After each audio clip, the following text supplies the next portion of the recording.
Definitely sir, I seek your intervention sir. మీరు కూడా స్పష్టంగా ఇన్ని నిమిషాలు మాట్లాడండి అని కఠినంగా ఖచ్చితంగా చెప్పండి అధ్యక్ష. మాకు కూడా చెప్పండి, వారికి కూడా చెప్పండి. ఆ విధంగా మీరు నేను కోరుతా ఉన్నాను అధ్యక్ష. It's not a direction. I'm putting an appeal before honourable speaker.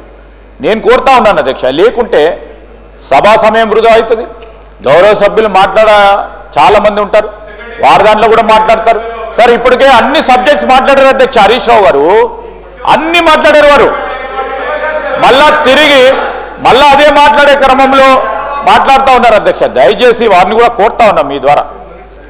ఈరోజు ఆల్రెడీ 55 మినిట్స్ అయిపోయింది వారు మాట్లాడు. సార్ కంక్లూజన్ చెప్పమనండి సార్, కంక్లూజన్ చెప్పమనండి సార్. ఇంకా మీరు 5 మినిట్స్ ఇచ్చినా పర్వాలేదు, కానీ మీ ద్వారా కంక్లూజన్ చేయమని చెప్పని కోరుతా ఉన్నాను అధ్యక్ష.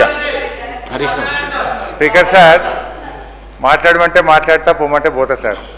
ఇక ఇప్పుడు వారు మా ఎలియా మినిస్టర్ గారు బీజేపీకి 4 నిమిషాలు, ఎంఐఎంకు 4 నిమిషాలు కేటాయించినామన్నారు అధ్యక్ష. నిజంగా మీరు రికార్డులన్నీ తీయండి.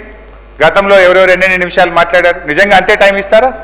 వాళ్ళకి ఎంత ఇచ్చిందో దాని ప్రపోర్షనేట్గా ఇంటూ మా 38 మీరు క్యాలిక్యులేట్ చేసి ఇవ్వండి అధ్యక్ష. మాకు అభ్యంతరం లేదు. కానీ ఇట్లా 5 నిమిషాలు నేను అసలు అధ్యక్ష ఇంకా సబ్జెక్ట్లోకి డిపార్ట్మెంట్ వైజ్